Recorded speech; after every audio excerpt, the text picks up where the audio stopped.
back when sugar sticks were just plain white and boring. Sometime around the 1670s in Germany, an event reportedly changed that.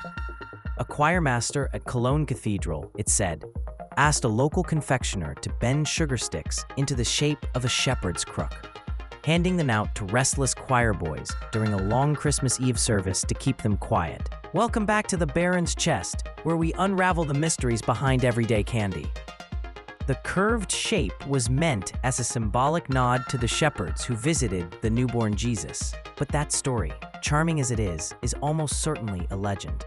No documentary evidence surfaces until centuries later.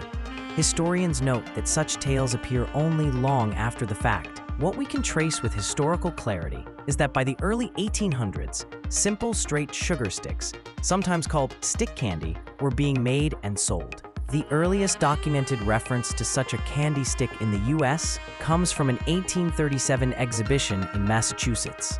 Then in 1847, an immigrant named August Imgard living in Wooster, Ohio, decorated a small evergreen tree with paper ornaments and candy canes. That act is widely regarded as the first time candy canes were used as Christmas tree decorations in America.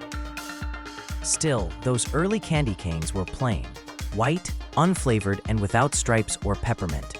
The swirl of red stripes and minty flavor we know today didn't arrive until later. Recipes and candy-making manuals of the mid-19th century show straight white candy sticks.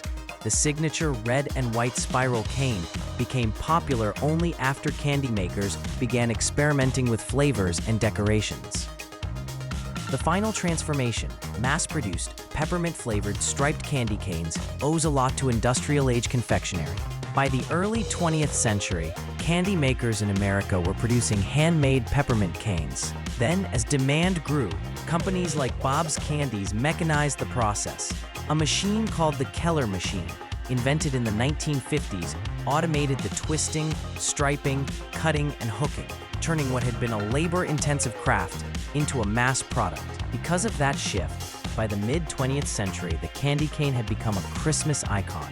Red and white striped, peppermint-scented, hanging on trees and stuffed into stockings.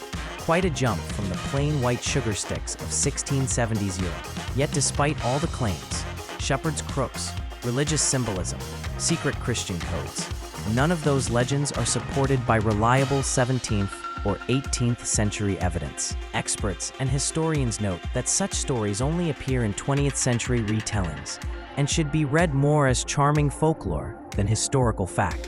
In short, the candy cane probably began as a simple sugar stick in Europe, later adopted via immigrant tradition as a Christmas tree decoration in America, thanks to August Imgard, and finally transformed into the peppermint, red and white striped version we know today through mass industrial candy making.